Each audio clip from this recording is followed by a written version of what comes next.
A hero. We now know that a grocery store worker was killed while fighting off a gunman inside a Bend Safeway store. A customer also gunned down, and tonight that shooter identified as 20-year-old Ethan Miller.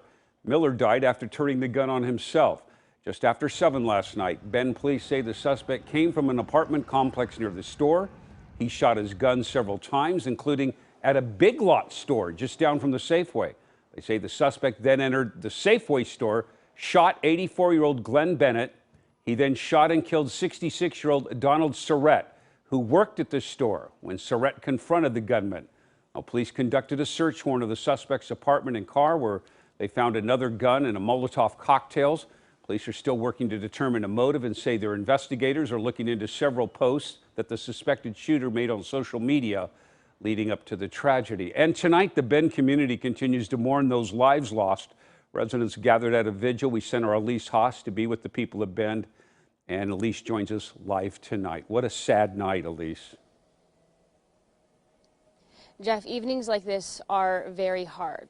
Just yesterday is when I learned about this news, and then today I'm talking to friends of the employee who was shot and killed. I'm talking to survivors of this shooting and everyday people in Bend who are feeling the ripple effects of gun violence in their town.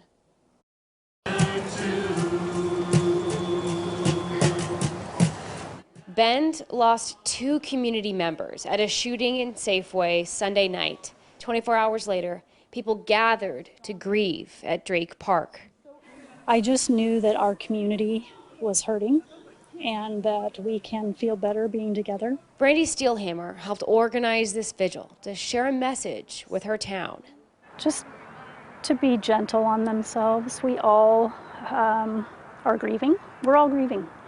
And we need to recognize that. Emotions were raw as survivors of the shooting were also present. I really trust that being in relationship, knowing our neighbors, caring about one another, seeing the employees from Safeway, the community that they've developed, that's what will get us through. The employees of Safeway embraced as they showed up for Donald Surratt because he showed up during the shooting, confronting the gunman for everyone else. That's what community looks like, and I think that's what we're all longing for. And when communities take care of one another and are creative about keeping one another safe, I think these kinds of things don't happen.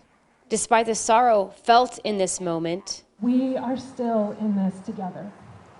And I have seen evidence of this in us over and over and over again. There was a shared sense of hope. But I really do believe that knowing our neighbors and that acts of care for one another are acts of resistance against violence. I believe that in my heart, that has to matter. With creativity and courage, they hope to create a safer tomorrow in Central Oregon. And I met a survivor tonight at that vigil, and her name is Amanda. She was grocery shopping at the time of the shooting, and she actually worked at that same Safeway when she was younger. So when she realized that it was gunshots that she was hearing in the store, she was able to lead a group of 15 to 20 people out a back exit to safety. You know, that conversation with her tonight was really raw and very real. She's still trying to process surviving this shooting, and while it was extremely traumatic for her, she says that she feels like she was supposed to be there last night. Live in Bend, Elise Haas, KOIN 6 News.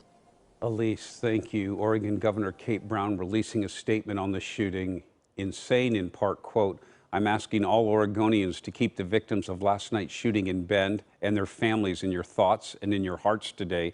Every Oregonian should be able to go to a grocery store without the fear of gun violence. While there is still much we don't know, Oregon State Police are working with local authorities to respond to and investigate this tragic event."